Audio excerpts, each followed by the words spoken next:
Hey Joe, hope you're doing well, man. I'm looking a little. I'm looking on the camera. I'm looking a little unkept today. It's a cold day here, less than a week before Christmas, and we're. I'm gonna be doing some Christmas shopping today with Becky for the first time, and so yeah, that's what's going on. And um, I wanted to show you the good oots now. So when I started out with ouds, I was buying the factory made ouds because this is what is cheapest, and it's also hard to know uh, whether whether you can find a good maker or not.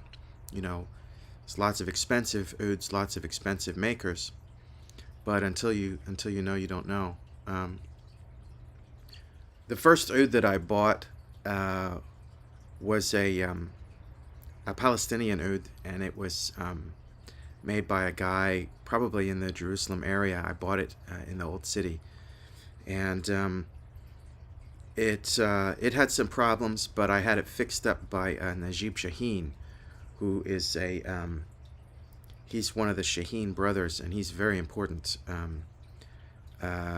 musician, and also an oud seller and an oud repair person and an oud kind of an oud expert, an ustad, as they say in Arabic. He's somebody that knows about ouds, about Arabic music, all those things.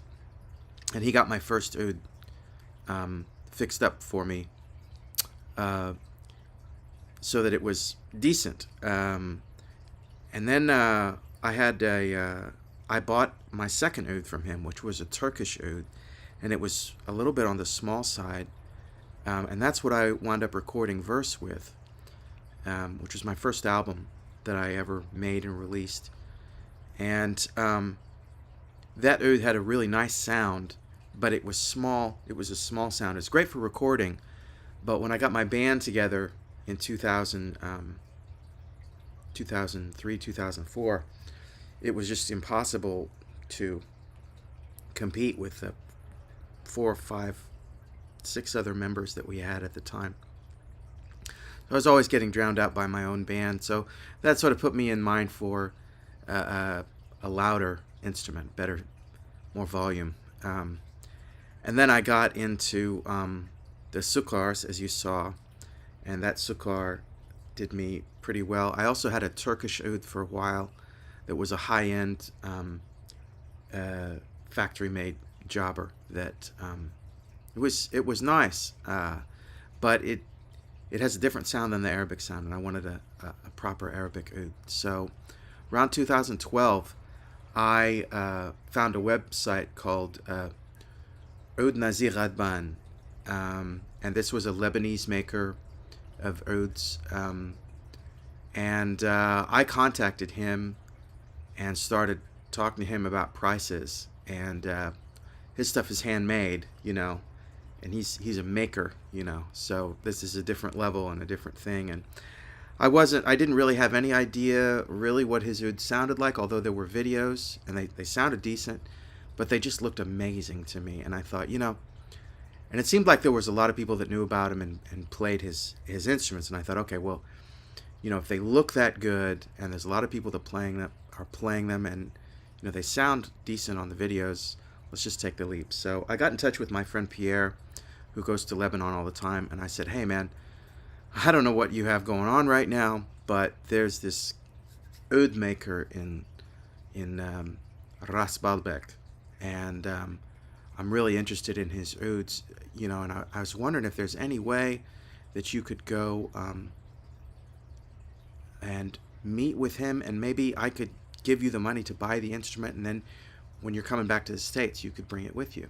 He said, who is it? And I said, it's this guy, Nazih Ghadban. And he said, oh, I know Nazih. He's like, yeah, I'll go see him, yeah.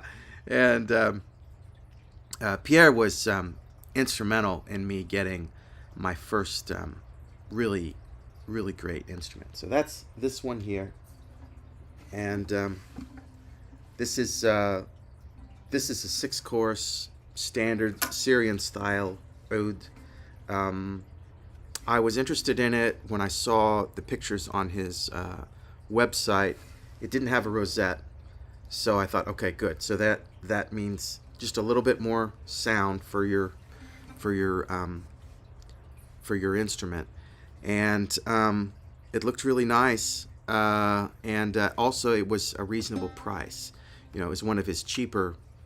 It wasn't cheap by my standards, but it was cheaper among all of the instruments that he made. And so, as you can see, it's as you can see, man. I mean, it's really. Here, I'm holding it up now.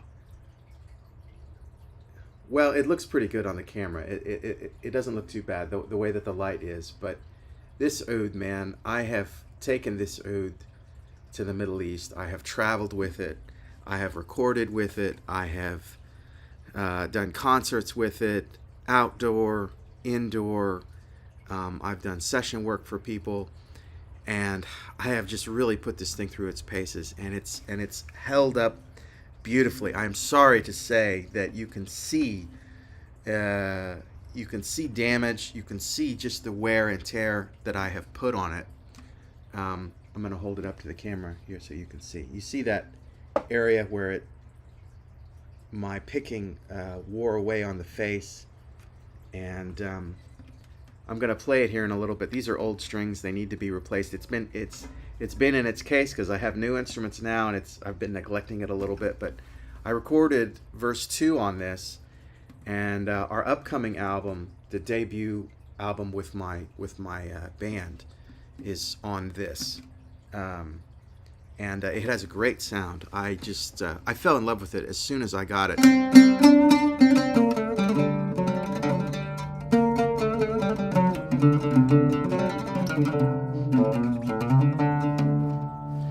And I've written so much music on it. I wrote a concerto with my for my band, my daughters that play with me, and we premiered it at a local university in 2018, and so that was really exciting. Just a lot of music that I've made on it, and it's been fantastic. It did start to kind of it has no problems as far as playing goes. It has no problems to this day. It has held up and it's doing great. But cosmetically, there's wear on the back here. You can see there's a lot going on with it, and here you can see there's some inlay there. Isn't that awesome? That's some inlay that he has. Just a little bit of inlay on the back, and then of course he has some inlay different places. Yeah, you can see the workmanship. Everything just works great on this. I mean, this is just like everything works. There's no problems. There's no buzzing.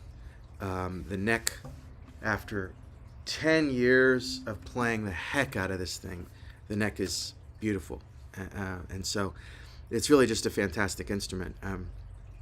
The model, he calls it the Salama. That's what he calls it, and his aficionados, some of them have messaged me and they're like, "Oh, I see you have bought a Salama. Oh, how do you like it? You know, I like your Salama. Will you sell it?" No, but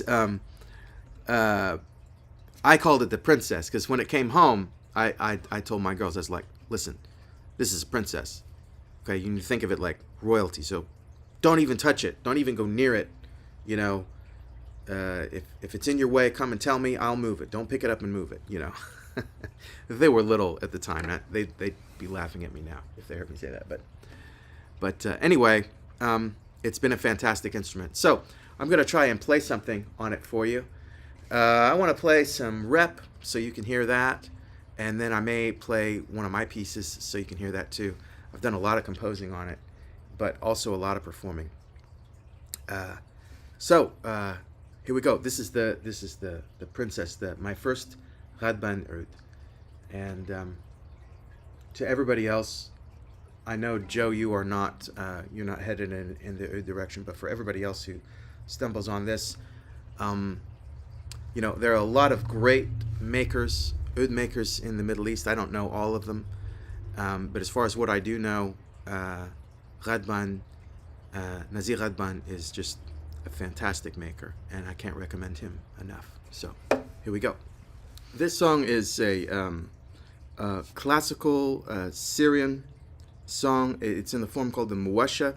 It's a simple, formally it's just a simple ABA sort of thing. But these muwashahat, the muwasha repertoire, is a pillar of Arabic classical music. And the lyrics, the poetry, it's traditional, very old, very high caliber Arabic poetry. And it's built on a mode called Shad Araban. Shad Araban has this augmented second that we associate with the Middle East.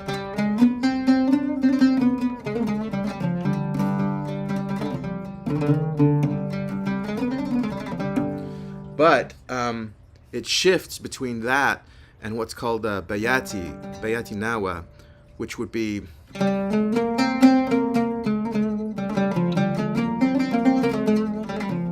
and that's an A half flat. So A flat, A natural, A half flat, and quarter tone, right? So in our Western context, it's a quarter tone. In their context, it's a note. They don't distinguish. They don't have any special technical distinction between what we would call a quarter tone and what we would call a normal note. They're all normal notes for them. Theoretically, there are 24, possible notes in an octave in Arabic music. But in practice, they don't play, chromaticism or they don't play a hyperchromaticism. In practice, there is 7 tones or sometimes 8 tones in an octave, with inflections and ornaments that might stray into other notes. You might think of them as borrowed pitches or accidentals, but their scales tend to be divided 7 or 8 tones within an octave. Now, having said that, there's many more formulations of the octave than, in Western music we have the major and the minor, and that's kind of the basis, and then we have some other things. We have the old church modes and so on. They have the equivalent of all of our modes, and they have modes that are unique to them as well. Now, I'm speaking of Arabic classical music, Arabic theory. There's also Turkish theory, Armenian, Azeri, and they're all similar, and they all have differences and distinctions, and it is quite complex, and you will eventually, if you go into it and you look into it, you eventually get pretty overwhelmed. Most people focus on one particular nationality or culture, and kind of focus on that. So people that get into Turkish music, they stick with Turkish music, and people that get into Arabic music, they tend to stick with Arabic music. I'm talking about Westerners who go over there to learn, because Turkish and Arabic music are very closely related, but they're distinct and they have differences, and so it's like Portuguese and Spanish, a little bit, almost the same, but not enough the same to be the same. So anyway, this piece, the way that it uses these two maqamat, is not, it just kind of goes back and forth between them without really a proper modulation. And I heard one person say that it's not really proper, the way that it goes back and forth between Bayati Nawa and Shad Araban by modern standards, and that kind of indicates that maybe this is a really old song. So that's sort of the deal. Shad Araban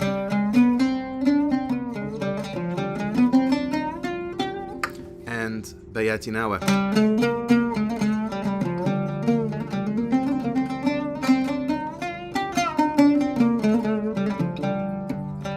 carries it down.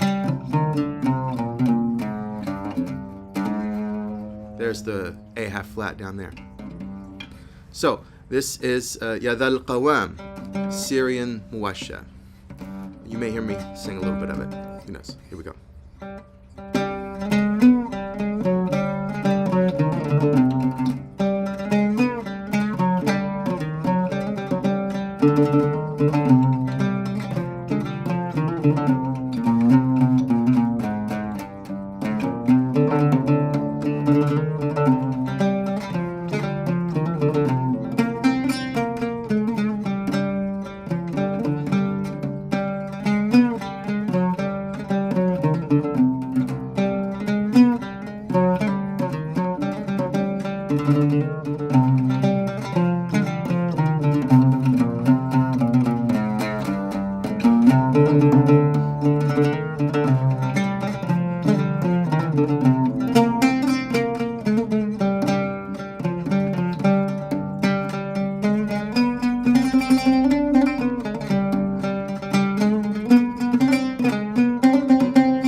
So that's a little bit of rep, and now let me think. I want to play something of mine, something I wrote. What do I want to play? Oh, I'm going to play something off of Verse, which I composed in 2003. I didn't write it on this, but it works nice as a solo. Just a little bit of it. This is called Mashiha from Verse.